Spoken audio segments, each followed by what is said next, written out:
জীবন মানে যন্ত্রণা। ২০২৪ সালে সরস্বতী পূজার দিন আমি বাজারে গিয়েছিলাম। সেদিন দোকানে আমার বোন বসেছিল। ছেলের বাড়ি থেকে কাস্টমার সেজে এসে বোনকে দেখে যায় তারা। ৫ দিন পর ঘটক এসে আমাদেরকে জানায়, তোমাদের বাড়ির ছেলেপক্ষ থেকে লোক আসবে। ছেলে আসিল গোল্ডেন কালার বুলেট গাড়ি নিয়ে ও ঘটক আসছিল ব্ল্যাক কালার বুলেট গাড়ি নিয়ে। আমরা ছেলেকে দেখে পছন্দ করি। ৪ মার্চ ২০২৪ তারিখে আমি, বাবা, মামা, মেসো ও ২ ঘটক মিলে ছেলেকে দেখতে যাই। ছেলেপক্ষের বাড়িতে গিয়ে আমি ওদের পরিবেশ, ছেলেকে এবং তার পরিবারকে মোটেই পছন্দ করতে পারি না। তখনই আমি মামাকে বলি, এই বিয়ে হবে না। এরপর আমি একাই রাস্তায় গিয়ে বসে থাকি। ওরা ভেতরে কী আলোচনা করছিল তা আমি জানি না। আমরা বাড়ি ফিরতে চাইলে ছেলেপক্ষের লোকেরা আমাদের আটকে রাখে। তারা আইফা অর্থাৎ জোর করে আপ্যায়ন দেয়, এমনকি হাত পা ধরে খাবার খাওয়ায়। আমরা বাধ্য হয়ে সেই খাবার খাই, কিন্তু খাওয়ার পর থেকেই মনে হতে থাকে আমাদের মন অজান্তেই বদলে গেছে। আমার ধারণা সেই খাবারের মধ্যে তন্ত্রমন্ত্র করা হয়েছিল। যে ছেলেটা আমার বোনকে দেখতে আসছিল, বাড়িতে গিয়ে দেখি সেই ছেলেটা নাই, সেটা অন্য ছেলে। তারা ছেলে পাল্টাপাল্টি করেছিল। বিয়ের প্রসঙ্গ। ৬ মার্চ ২০২৪ তারিখে ছেলের বাড়ি থেকে আমার বোনকে দেখতে আসে। আমি তখন কাজের সূত্রে জামালদহে থাকায় বিষয়টি জানতাম না। সেই সময় পরিবারের অন্যান্য সদস্য, মামা, মেসো, মাসি, ঘটক ও জামাই উপস্থিত ছিলেন এবং ছেলেপক্ষের সঙ্গে বিয়ের কথা মোটামুটি ঠিকঠাকও হয়ে যায়। তবে তখন আমার বোন বিয়েতে রাজি ছিল না। আমি পুরো ঘটনাটি পরে জানতে পারি। আশীর্বাদ, ১০ই মার্চ ২০২৪। এই দিনে আমার মেসো, মামা ও ২ জন ঘনিষ্ঠ আত্মীয় বাবাকে সঙ্গে নিয়ে ছেলের বাড়িতে যান আশীর্বাদ ও বিয়ের বিষয়গুলো চূড়ান্ত করতে। বিরতি। বিয়ে ঠিক হওয়ার পরদিনই আমাদের বাড়িতে ঝামেলা শুরু হয়। কাউকে না জানিয়ে আমি নিজে গোপনে ছেলের সম্পর্কে খোঁজ নেওয়ার চেষ্টা করি, কিন্তু একদিনে সব জানা অসম্ভব ছিল। আমি সবাইকে বলি, বিয়ে ৬ মাস পরে করলে ভালোভাবে খোঁজ নেওয়া যেত, কিন্তু কেউ আমার কথা শোনে না। বিয়ের দিন ১৩ই মার্চ ২০২৪। ছেলের পক্ষ থেকে জোর করে এবং নিয়মকানুন উপেক্ষা করে বিয়ে সম্পন্ন হয়। বউ ভাত, ১৪ই মার্চ ২০২৪। বউ ভাতের দিন আমরা অত্যন্ত অপমানিত হই, কারণ জামাই রাস্তায় দাঁড়িয়ে প্রকাশ্যে মদ পান করছিল। প্রথমবার বাড়িতে আসা, ১৮ই মার্চ ২০২৪। ২০ মার্চ ২০২৪। ১৮ই মার্চ ২০২৪ তারিখে আমার বোন ফিরুনি আমাদের বাড়িতে আসে। ২০ মার্চ ২০২৪ তারিখে সে তার নিজ বাড়িতে ফিরে যায়। হোলি ও দোল পূর্ণিমার ঘটনা। নিয়ম অনুযায়ী পূজা ও বাতাসা ছিটানোর উপলক্ষে বাবা জামাই ও বোনকে বাড়িতে আসার জন্য আমন্ত্রণ জানানো হয়। জামাই আসতে রাজি না হওয়ায় বাবা গিয়ে বোনকে নিয়ে আসেন ২৪শে এপ্রিল ২০২৪ তারিখে। ওই দিনই রাতে জামাই আমার বোনকে ফোনে ডিভোর্সের কথা জানায় এবং বলে যে সে আর কোনো দিন শ্বশুরবাড়ি আসবে না। দুর্ঘটনা ও পরবর্তী দেখা সাক্ষাৎ। পরের দিন ২৫শে এপ্রিল তারিখে জামাই গাড়ি চালিয়ে অ্যাক্সিডেন্ট করে এবং আহত হয়। আমি ২৭শে এপ্রিল তাকে দেখতে যাই। তার শারীরিক অবস্থা কিছুটা ভালো দেখে হোলি ও দোল পূর্ণিমার মেলায় ঘোরানোর জন্য তাকে আমাদের বাড়িতে নিয়ে আসি। জামাই ২ দিন আমাদের বাড়িতে থাকার পর বোনকে সঙ্গে নিয়ে নিজ বাড়িতে ফিরে যায়। মিথ্যা কথা বলে বিয়ে, একটি বাস্তব অভিজ্ঞতা।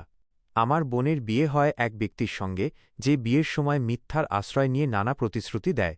বিয়ের আগে জানানো হয় ছেলের বয়স ৩০ বছর, কিন্তু পরে জানা যায় তার বয়স ৩৮। সে দাবি করে তাদের নিজস্ব বাড়ি আছে, কিন্তু বিয়ের পর দেখা যায় ভাড়া বাড়িতে থাকে, যেখানে না আছে পানি, না আছে শৌচাগার। এমনকি সেখানকার জল খাওয়ার উপযোগী নয়, ঘ্রাণ করে। সে বলে নিজের নামে জমি ঘর আছে, কিন্তু পরে দেখা যায় এসব কিছুই মিথ্যা।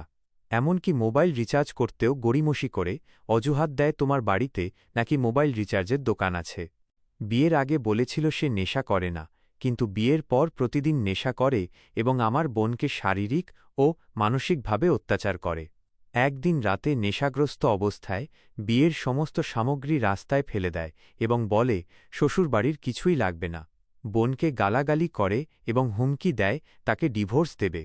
আমার বোন যখন এসব জানায় তখন আমরা তাকে বাড়িতে ফিরিয়ে আনি। পরে জামাই ফোনে নানা অজুহাত দেয় এবং বোনকে মানসিক চাপে ফেলে, বলে তুমি না ফিরলে আমি পৃথিবী ছেড়ে চলে যাব। অবশেষে বোনকে বুঝিয়ে জামাই বাড়িতে দিয়ে আসি। এটি একটি অত্যন্ত দুর্ভাগ্যজনক এবং কঠিন পরিস্থিতি। আপনার বোন যে মানসিক ও শারীরিক কষ্টের মধ্যে দিয়ে যাচ্ছেন তা গভীরভাবে বেদনাদায়ক।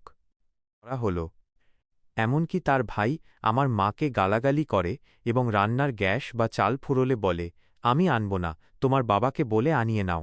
এইভাবে একের পর এক প্রতারণা, মিথ্যা এবং মানসিক নির্যাতনের শিকার হয়েছে আমার বোন। ৯ জুন ২০২৪ তারিখে বাবা মা জামাইকে জামাই ষষ্ঠীর অনুষ্ঠানে আসার জন্য নিমন্ত্রণ করেন, যা ছিল ১২ জুন ২০২৪ তারিখে। তবে জামাই রাজি হয়নি আসতে এবং শ্বশুর বাড়িতে আসবে না জানিয়ে দেয়। এরপর সে রাতের বেলায় বিষ খেয়ে আত্মহত্যার চেষ্টা করে। তার পরিবার আমাদের ফোন করে ভয় দেখায় ও মোটা অঙ্কের টাকা দাবি করে চিকিৎসার জন্য। পরদিন আমরা হাসপাতালে গিয়ে দেখি সে সুস্থ আছে। পরে জানা যায় পুরো ঘটনাটি পরিকল্পিত ছিল আমাদের কাছ থেকে টাকা নেওয়ার জন্য। পারিবারিক সমস্যার বিবরণ। আমার বোন প্রায় ১০ দিন পর একা বাড়ি থেকে ফিরে এসেছিল। কিছুদিন পর তার স্বামী, জামাই মিষ্টি কথা বলে বোনকে নিয়ে আসাম ঘুরতে নিয়ে যায়। সেখানে ভোট চলছিল এবং বোন জানায় তাকে খারাপ ব্যবহার করা হতো, বাসস্থানও ভালো ছিল না। জামাই মাঝে মধ্যে ভালো ব্যবহার করলেও অনেক সময় মানসিক নির্যাতন করত। শেষমেশ ৯ অক্টোবর ২০২৪ তারিখে বোন স্থায়ীভাবে বাবার বাড়ি চলে আসে। এরপর থেকে আজ ২০ মে ২০২৫ পর্যন্ত জামাই আর কোনো যোগাযোগ করেনি বা শ্বশুরবাড়িতে আসেনি। স্বামীর পরিচিতি ও আচরণ। বিয়ের আগে পরিচয়, সে নিজেকে ওদলাবাড়ির বাসিন্দা বলে পরিচয় দেয়। বিয়ের পরে তথ্য, পরে জানা যায় সে আসামের এবং নিজের কোনো স্থায়ী ঠিকানা নেই, সে ভাড়ায় থাকে। অভ্যাস, নেশায় ডুবে থাকে, মাতাল হয়ে হিংস্র আচরণ করে। অত্যাচার, বিয়ের কিছুদিনের মধ্যেই অত্যাচার শুরু হয়। হঠাৎ হঠাৎ ডিভোর্স দেওয়ার হুমকি দেয়। সম্পর্ক, বোনের প্রতি কোনো ভালোবাসা বা সম্মান নেই। বর্তমান পরিস্থিতি ও দাবি। বর্তমানে জামাই নিজেই ডিভোর্স দিবে বলে জানিয়েছে। যদি ডিভোর্স দিতেই হয় তবে বিয়ের সময় যা যা দেওয়া হয়েছিল তা যেন সব ফেরত দেয়। ফেরত চাওয়ার তালিকা: সোনার আংটি, স্যুটকেস, ট্রাঙ্ক, বিছানা সেট, জামাকাপড় সেট, নগদ ৪০,০০০ টাকা।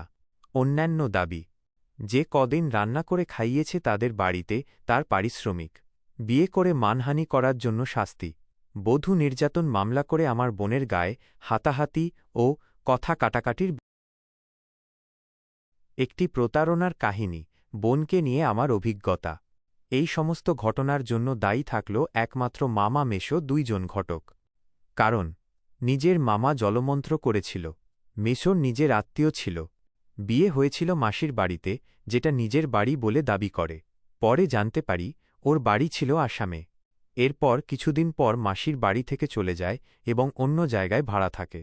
এই সমস্ত কাহিনী সব গোপন করে ওরা করেছিল। বর্তমান পরিস্থিতি: এখন আমার বোন বাড়িতে রয়েছে। আমরা আবার নতুন করে বিয়ে দিতে যাচ্ছি। যদি আপনি চান আমি।